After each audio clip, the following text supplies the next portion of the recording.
Well, a Columbus man claims the state of Ohio helped somebody steal his car. And he has 10 investigates for help. Kurt Ludlow is here with what you uncovered. Well, the state issues more than 5 million title transfers every year. Sometimes a title gets issued in error. And what we uncovered cost one state employee her job and prompted the Ohio Attorney General's office to change the way it assists with title troubles.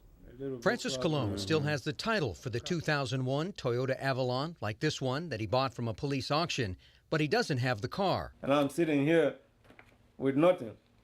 So it's a sad story. Colon admits there was a dispute with a mechanic over the cost of some repairs. After months of arguments, Colon went to retrieve his car. It was gone, and so was the mechanic. He just disappeared from the place. Now serving A0. So Colon contacted the BMV to track down the car. The lady told me, oh, the car is no longer in your name, it's in someone else's name. I said, well, how did that happen? Turns out the mechanic sold the car, providing a false bill of sale that made it look like the car had come from a used car dealer.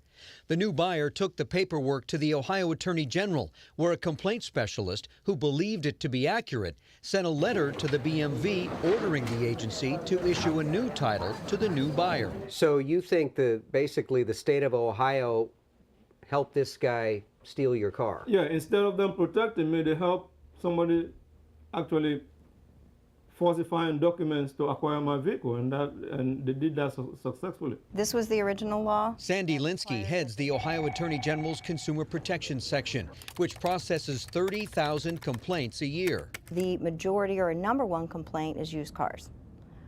Of that majority, title is our number one complaint. She says that's because used car dealers often flip cars so quickly the titles don't keep up with the cars.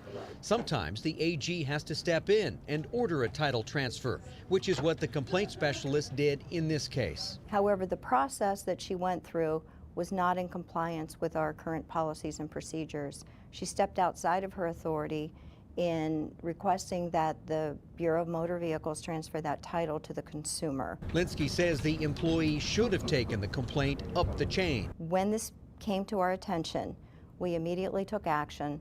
That employee is no longer with the office, and we have tightened our process as to the letter of authorization that goes to the Bureau of Motor Vehicles. In addition, the AG will reimburse Colon the $1,200 he paid for the car. But he's still out more than $800 paid to the mechanic who can't be found. He took my money, took my car, and used the same system that was supposed to protect me to sell my car.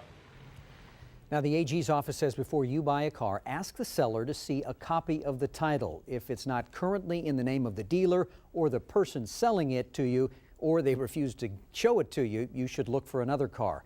We have more tips about car buying and title transfers. They're part of the Web Extras with my story at 10tv.com/10investigates.